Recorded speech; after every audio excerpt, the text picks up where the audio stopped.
Welcome to the last session of the first day of OBSCon 2019. Our first talk of this session is one where you can tell a marketing person has been nowhere near the title. The title is How to Dump Your Miniflow Bits, and Ian Stokes is our speaker. Thanks, man. So anybody who doesn't know me, my name's Ian Stokes. I'm a software engineer with Intel, based out of Shannon, Ireland. It actually dawned on me today that it shouldn't be how to dump your Miniflow bits. This is actually how and why you want to dump your Miniflow bits. It becomes quite apparent as we work through this. But yeah, so just a quick look at the content today, what we're going to go through.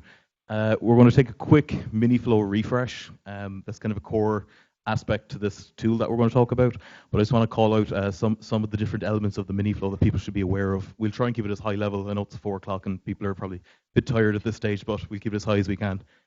Then we're going to go answer the why do I want to dump the Miniflow bits. So we'll discuss a bit about the optimizations introduced in OVS 2.12 and how that differs from OVS 2.11 and previous installments.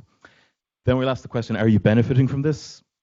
And this will lead up to more of the how do you know you're benefiting from this and the need to have a tool to dump your Miniflow.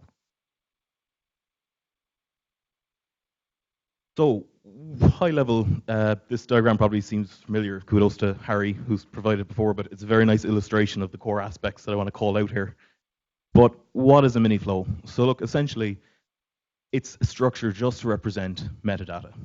And the core aspects that people just need to be familiar with is on the left-hand side, we have our bits.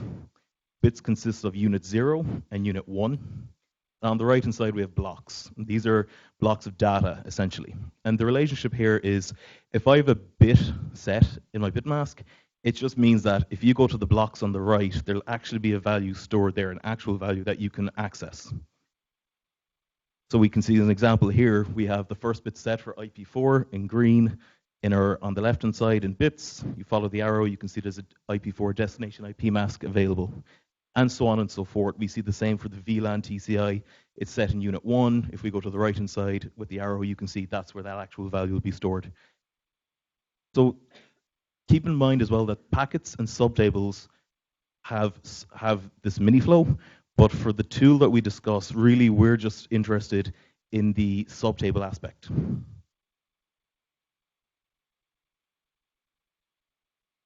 So to start on the why do you need to dump your Miniflow, if you were to look at 2.11 and how the dpctl behaved at the time, at a high level, you get to a point where given a subtable, which is our top Miniflow highlighted in blue, we have our bit masks and we have our data to the side. Below we have a packet. It has a bit mask that kind of overlaps, but you'll see it's different in terms of there's extra blocks of data that aren't actually present in our subtable. But the operations, you need to do some comparisons here. And the way this would work is that in our subtable, for each bit set in our bits, we go to our data, we get that data, and then we examine at the packet level, we try to find and compare the data and do an operation. The problem here is that they won't be an exact match. And at a packet level, you could have blocks of data which don't exist in the subtable. So if we look at example number 1, the red box, we want to find the destination IP. We go to our data in the packet, we go to the first block, well, that's the IP4 source, it's no use. But we'll carry on the search and we go to the next block. Then we find, okay, that's the destination IP I need, great. That's the dest IP done. At a subtable level, we move to our next bit, which is VLAN, and we start again. But this time when we start just after the IP4 destination IP. So from the blue box to the blue line, first data we'll see is MAC source. Again, no interest, but then we move on, we find the VLAN TCI. And that's fine, and it's kind of a linear scan across the data and the packets to kind of do these operations. This changes in OVS 2.12, and that's just the key aspect to take from 2.11, this idea of the linear scan that you need to do. For 2.12, we changed this because a new feature was kind of added, and it's called generic scalar functions. And the idea here is that a subtable now can have a specialized Miniflow lookup function. So think of it that the subtable itself almost has a fingerprint of the Miniflow. It has this idea of the indexes it wants to access to get at this data almost. And the actual code inside the OVS 2.12 is dpctl subtable lookup Miniflow u0x, u0y. If you look at where these come from, you can see X is the bit set in unit 0, and Y is the bit set in unit 1. And the advantage of this is that it removes away this kind of unknown aspect of how much scanning must you do.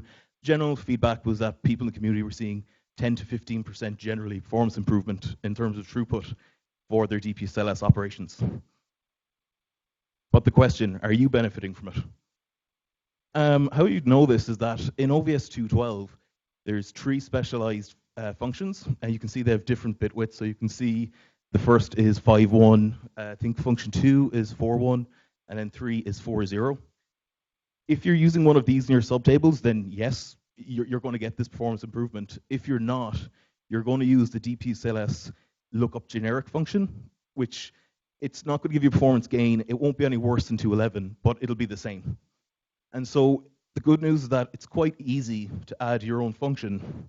It's literally a couple of lines of code, but the challenge becomes, well, what value should X and Y be set in my actual function? And that leads to if that's the Y, I suppose it leads up to the how. So Intel released a tool, kind of a proof of concept RFC. So it's basically called the subtable show tool. And the idea is that it iterates through the dpctl, and for each subtable, it outflows the minibit set in hex for unit 0 and unit 1.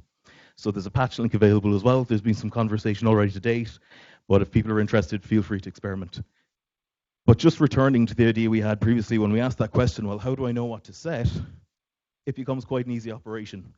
Because now, if I was to look at my function, Miniflow u0x u1y, basically, this is what X and Y should be set to.